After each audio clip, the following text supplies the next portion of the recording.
risks can be real. We could all imagine ourselves stepping through these gates, whether pulled by adventure or pushed by circumstance. When reporting snowfall, I told people that I was working on a story about an avalanche. I knew that was not quite right. It was about people caught in an avalanche. And if I needed a reminder of the difference, it came on a late spring day when I went searching for the memory of an avalanche hidden in the emerald green nooks of the Cascade Mountains. The day before, I had wandered into the woods alone and thought I found it. I came across the bulky end of a snowslide runout, like the fat head of a skinny snake that slinked uphill and out of sight through a thicket of trees and shrubs. The pile was about 10 feet tall, maybe 40 feet wide. Somewhere nearby was a stream called Tunnel Creek, heavy with spring runoff. I could hear it. I tried to climb to the top of the snow pile.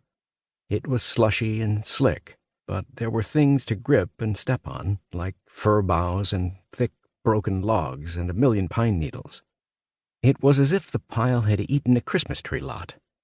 I could smell the needles and sap. The pile was full of rocks, too. The ice was like Grandma's holiday jello, holding together a salad of pieces frozen inside.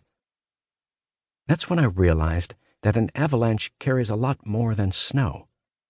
It is not the puffy, whooshing plume familiar from videos taken from a distance. At ground level, it is a scouring pad. It is mass times velocity, a force unleashed, usually by humans, that flows downhill on the strict laws of gravity and momentum. It scrubs the earth, the vegetation, the rocks, even the animals and people unlucky enough to be in the way. Like liquid cement, the ice flow hardens when it stops, gripping and suffocating everything inside. Hope for life rests in good fortune or the fast action of rescuers. Otherwise, extraction comes naturally, if at all, in the warming days of spring.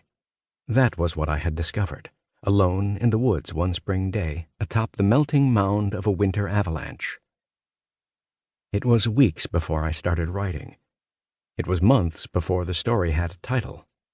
It was a year before it won a Pulitzer Prize. It was the wrong avalanche. I learned this the next day when I returned with a snowboarder named Tim Carlson. He had been one of 16 people swept up in the stoke of a February morning who formed a loose group that met at the base of nearby Stevens Pass. They took a chairlift up, then another. Once at the upper reaches of the ski area, they took off their skis and boards and hiked through the boundary gate to the summit of a ridge called Cowboy Mountain. Below them was nothing but fresh powder. This was the Sidecountry, an adventure within reach, if you dare. Carlson was there when the group whooped and glided down the steep ravines toward Tunnel Creek, and he was there at the bottom, having lost track of most others by taking another route, when he saw it. A massive pile of snow with a single ski pole sticking out of the top like a flag. His electronic avalanche beacon chirped. He was the first to start digging. He was the first to find a body. That was winter. Now it was spring. We didn't make it as far as the avalanche debris pile I'd found the day before. Carlson cut uphill before we got there. He led me into a vast meadow, a gentle rise nearly impassable because of thick willows blooming green with spring leaves. The meadow was backed by a steep mountain gouged by what looked like near-vertical ravines shaped by spring runoff.